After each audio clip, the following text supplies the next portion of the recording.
खबर शामिल करते हैं मुल्तान से यूनुस अता चौधरी की, जहां दरियाए चनाब में 5 बहन भाई डूब गए।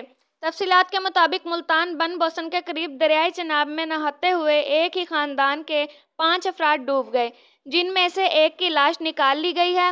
डूबने वालों में 4 बहन भाई और एक कज़न शामिल है। असिस्टेंट कमिश्नर सदर शहजाद महबूब के मुताबिक डूबने वाले अफराद चंगी नंबर 6 मुल्तान के रिहायशी थे और गंदम की फसल की कटाई के लिए बन बोसन गए हुए थे।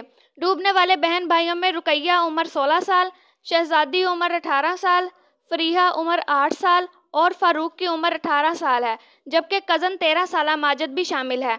एमरजेंसी अफसर ऑपरेशंस डॉक्टर कलीमुल्लाह का कहना है कि डूबने वाले अफराद की लाशें मिलने तक रेस्क्यू ऑपरेशन जारी रहेगा।